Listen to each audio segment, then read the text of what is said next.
Hello everyone, welcome back. Bruce with DIY Homestead Projects.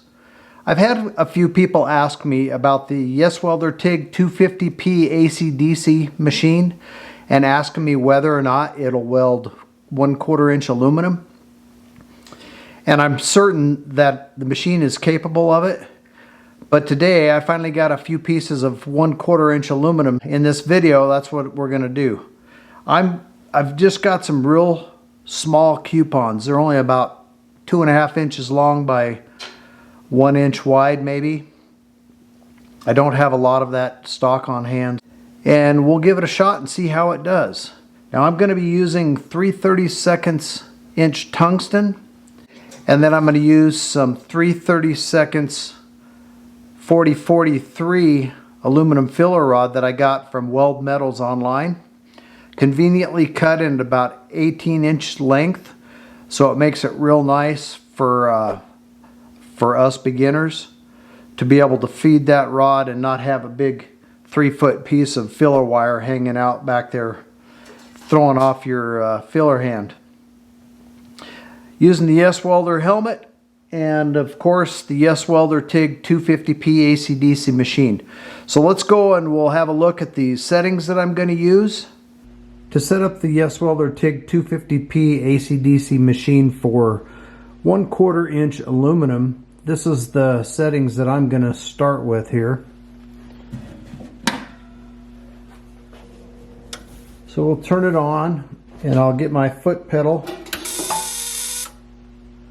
set so that the machine recognizes the use of the foot pedal. And we've got this red light that just came on right there. We are going to set it to AC, 2T for the foot pedal, and we'll set the main amperage at 210 amps.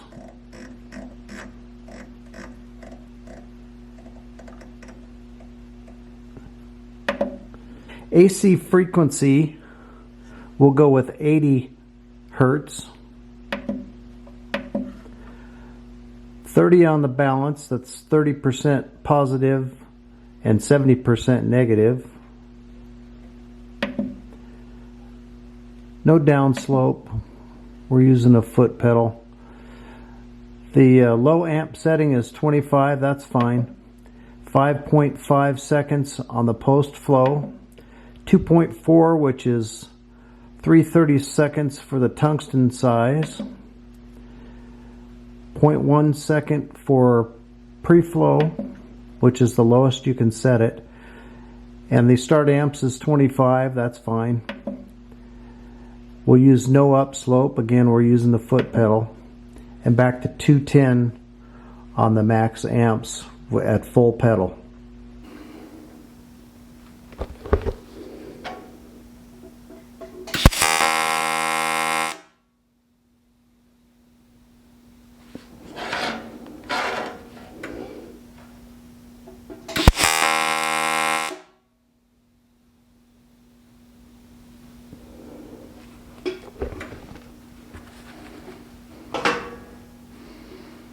So we've got a couple of nice tack welds on there, just enough to hold the two pieces together, and you can see the butt joint.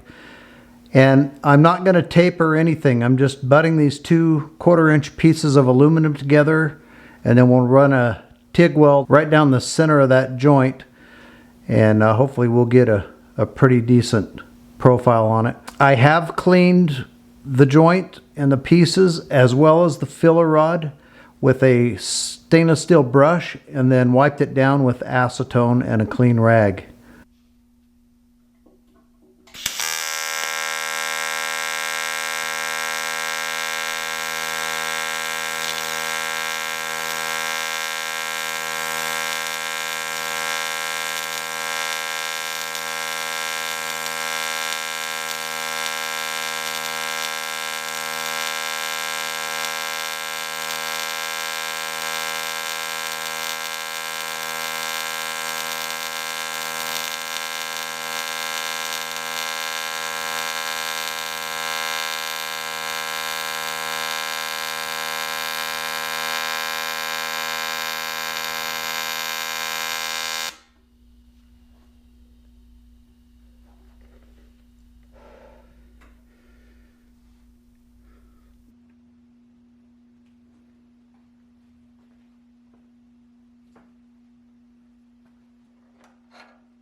Alright, I got a little bit of a bonus here.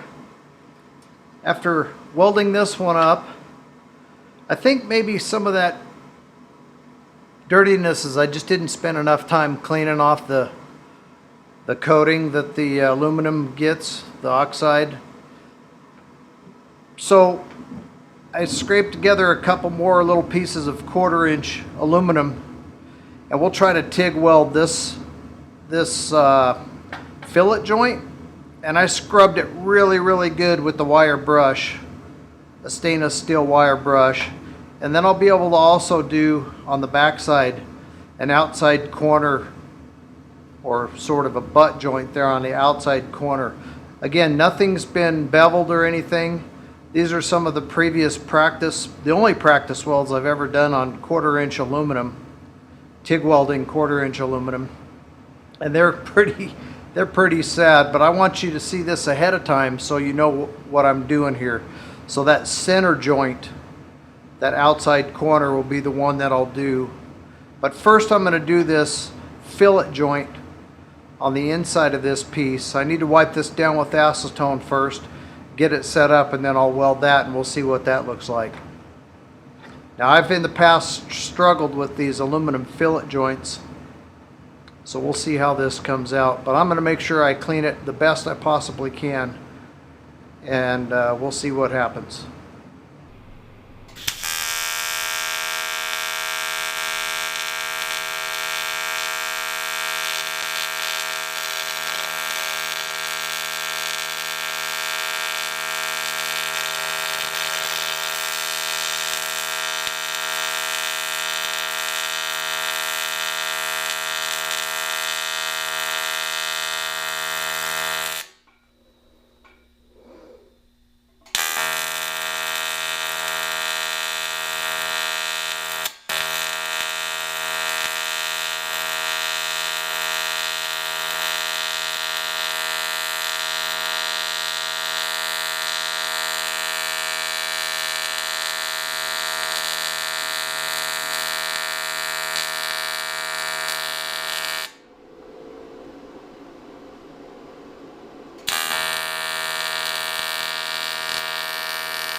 As you can see, I dipped the tungsten a couple of times on that weld.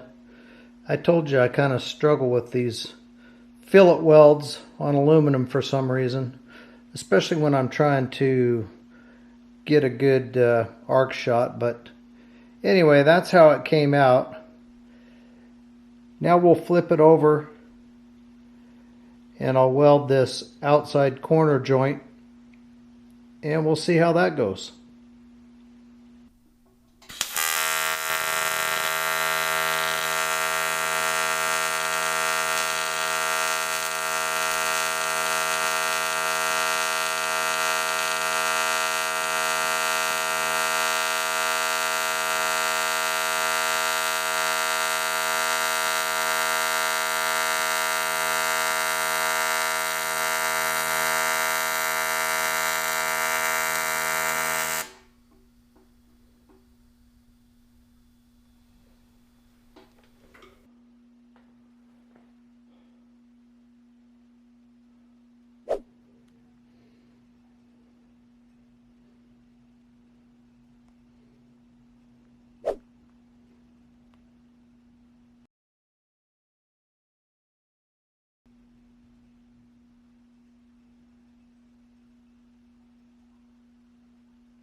There you go. That's TIG welding 1/4-inch aluminum with the YesWelder TIG 250P AC-DC machine.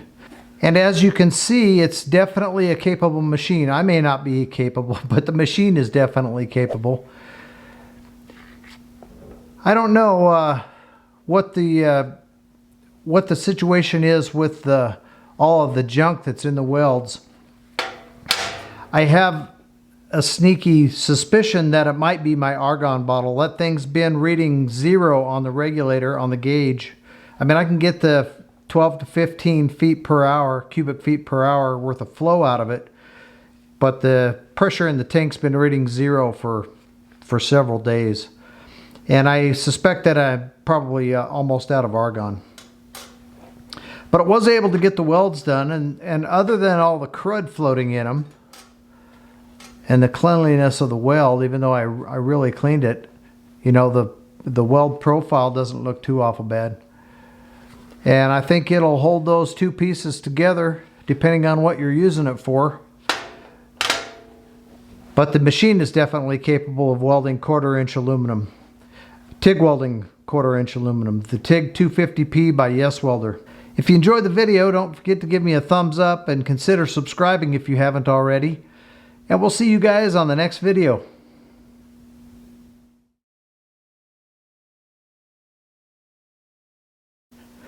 Well, there you go, folks. Well, there you go. That's TIG welding, 1/4 inch aluminum. Damn, that's hot.